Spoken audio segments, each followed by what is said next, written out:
किसान का बेटा था वो दृढ़ता का भंडार। वल्लभ भाई पटेल नाम कहलाता था सरदार। कृषक कार्मिक जनगण से था उसको प्यार अपार। अखिल देश ने उसे रहनुमा किया था स्वीकार। गांधी बापू का शिष्य, सत्य अहिंसा का अवतार, किंतु एक भारत करने को धर लेता हथियार। लौह पुरुष संबोधन था वो लोहे की दीवार। तेज पुंज तुम, शक्तिपीठ तुम, बल का सागर अपरंपार। ऋणी देश का नम्र नमन तुम स्वीकारो सरदार।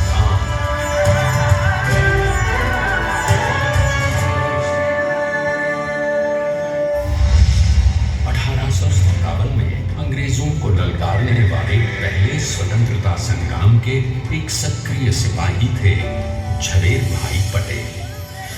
करमसद गांव के इस बहादुर देशभक्त किसान और उनकी पत्नी लाट भाई के 5 बेटों और 1 बेटी में से चौथे पुत्र थे वल्लभ भाई। बालक वल्लभ ने करमसद के बाद नडियाद से अपनी हाई स्कूल की शिक्षा पूरी की। फिर 13 साल की उम्र में उनकी शादी भी हो गई छोटी सी झवेर बाई से। 2 बच्चों, बेटी मणिबेन और बेटे डाया भाई को जन्म देने के बाद झवेर बाई असमय ही चल बसी। सदी बदलने और 20वीं सदी आने पर उनका जीवन भी एक चमत्कार की तरह बदला। प्लीडर का इम्तिहान पास करके वो वकालत करने लगे। पहले गोधरा, फिर आणंद और उसके बाद अहमदाबाद में। मगर जल्द ही वकालत छोड़कर वो बैरिस्टर बनने की इच्छा से इंग्लैंड चले गए। लंदन में बैरिस्ट्री में अव्वल आने और वजीफा जीतने वाले वो अनोखे भारतीय थे। अब तो अहमदाबाद की वरिष्ठ अदालत में बैरिस्टर पटेल की जिरह और जीतों की धूम मच गई।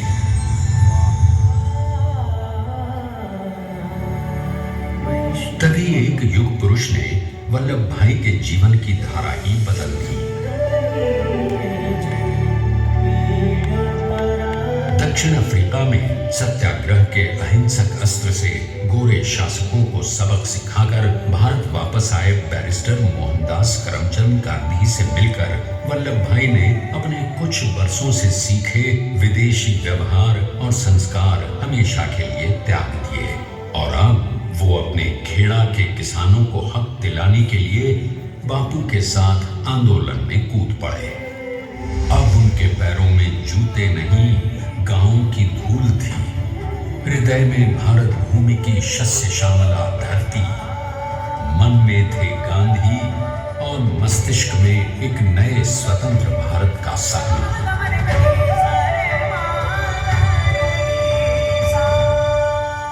तभी बारडोली के मजबूर मजलूम किसानों की यातना का समाचार उनके पास पहुंचा। तुरंत वल्लभ भाई वहां पहुंचे और यूं शुरू हुआ भारत का सबसे बड़ा और सफल किसान आंदोलन बारडोली। वल्लभ भाई ने बारडोली के 87,000 किसानों को ऐसा अटल अडिग अचल मनोबल दिया कि अंग्रेजी सरकार हिल गई और 1 बरस के बाद उनका लगान माफ कर दिया गया। अब तो पूरे देश में लोग वल्लभ भाई के नाम की कस्में खाने लगे। स्वयं महात्मा गांधी ने कहा, अब वल्लभ भाई मेरे शिष्य या साथी नहीं, सारे देश के सरदार हैं और देश को मिल गया एक अनोखा असरदार सरदार।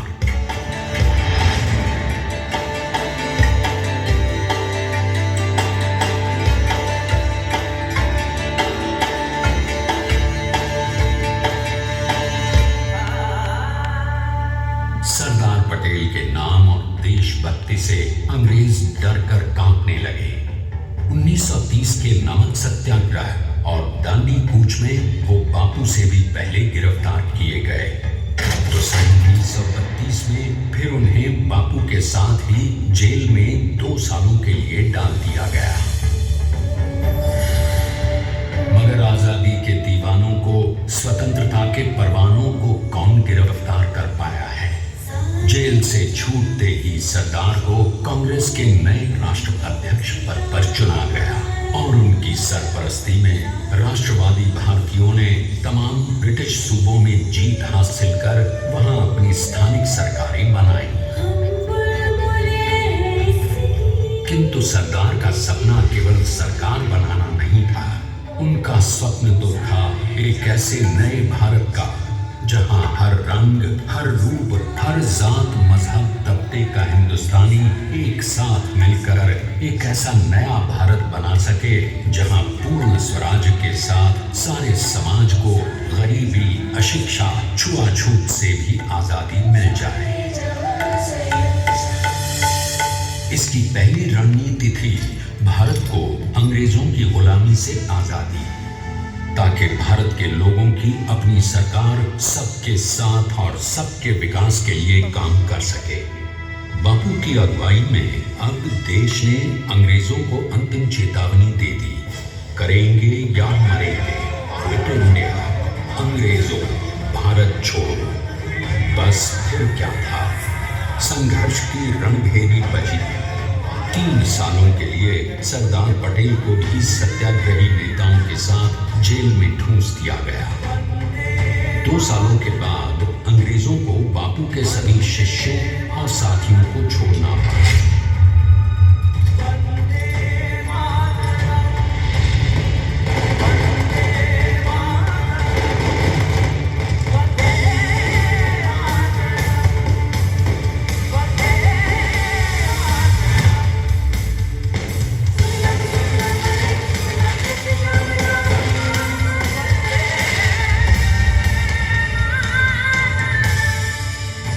स्वतंत्रता के स्वप्न के सच होने के साथ अब सरदार पर कई एक नई जिम्मेदारियां थीं।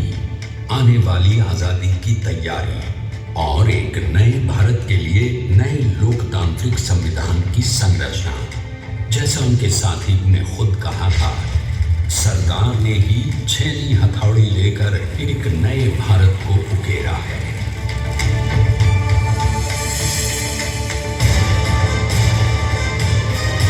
स्वाधीनता तो प्राप्त हुई, लेकिन खंडित भारत में भी उठते विभाजनवादी अंधकार को अभी दूर करना था। जब देश के खंड खंड होने का भय उत्पन्न होने लगा, तो सरदार ने निर्भय होकर खुद अपनी केंद्र सरकार और साथियों को भी चुनौती दे डाली और जम्मू कश्मीर को बचाने के लिए सारे देश का आकाश वायुयानों से भर गया।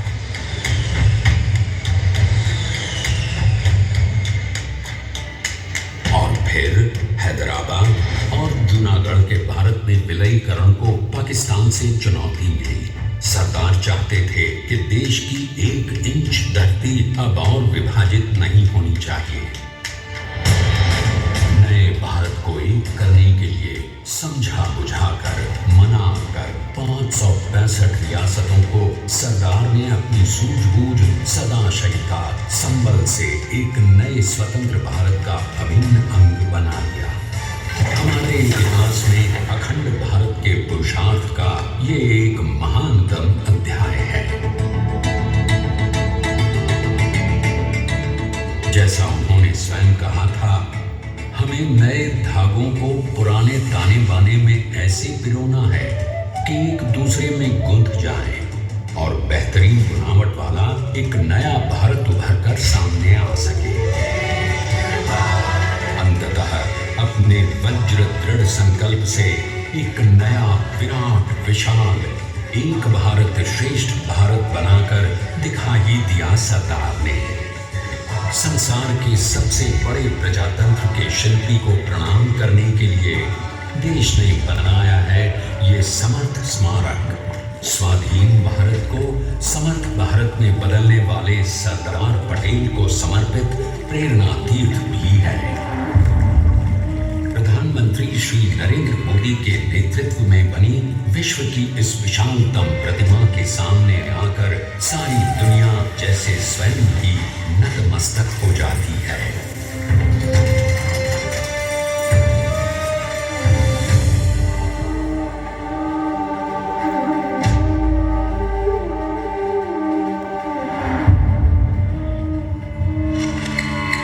देश को बना गया वो अमित अटल, हरा सका उसे न कोई शत्रु दल। चट्टान के समान सा पुरुष प्रबल, पटेल तो स्वदेश का सम्मान है, पटेल तो स्वदेश का सम्मान है, पटेल तो स्वदेश का सम्मान है, पटेल तो स्वदेश का सम्मान है।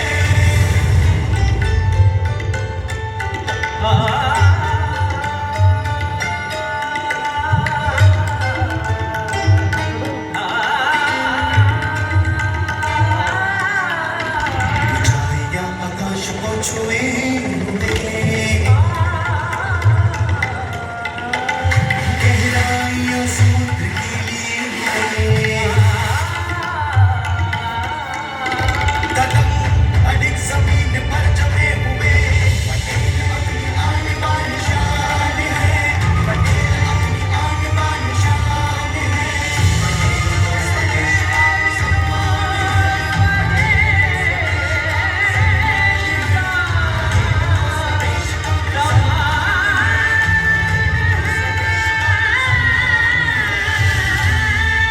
हम लोग देखते हैं कि अपने लौह पुरुष को श्रद्धांजलि देती 182 मीटर ऊंची विश्व की सबसे विशालकाय प्रतिमा का निर्माण कैसे हुआ।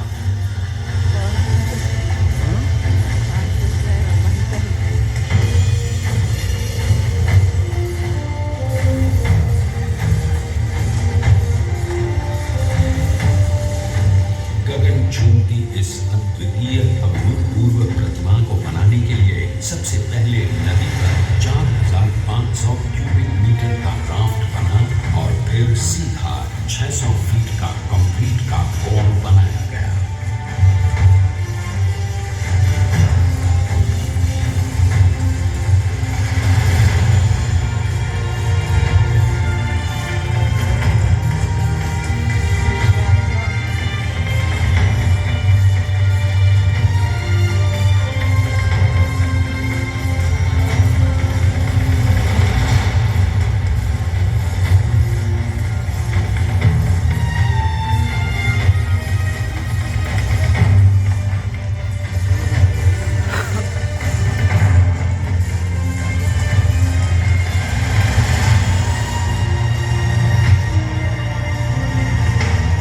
इस कंक्रीट कोर के साथ लगाया गया स्टील का फ्रेमवर्क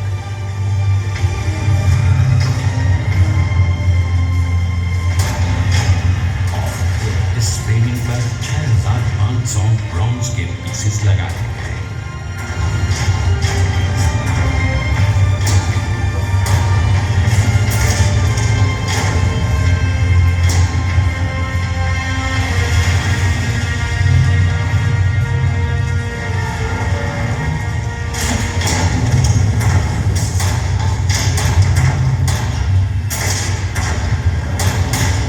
आप भी सोचिए कि 182 मीटर ऊंचे इस भव्याति भव्य स्मारक के निर्माण में कितना सामान और मेहनत लगी होगी।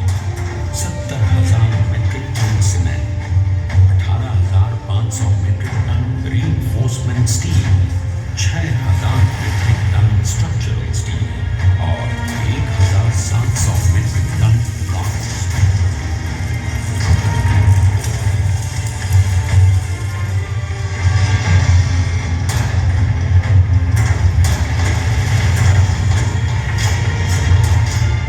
स्टैच्यू ऑफ यूनिटी आज एक वर्ल्ड आइकॉन है और इसे मुमकिन बनाने में एक सेकंड भी ब्रेक लिए बिना देश भर की टीम्स ने 24/7 काम किया। 250 से ज्यादा इंजीनियर्स, 4,500 से ज्यादा स्किल फोर्स और 3 लाख मानव दिन। हम गर्व से कह सकते हैं कि कुल मिलाकर स्टैच्यू ऑफ यूनिटी के निर्माण में 95% मान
सफलता से भारत को संगठित करने के असंभव कार्य को संभव कर दिखाया।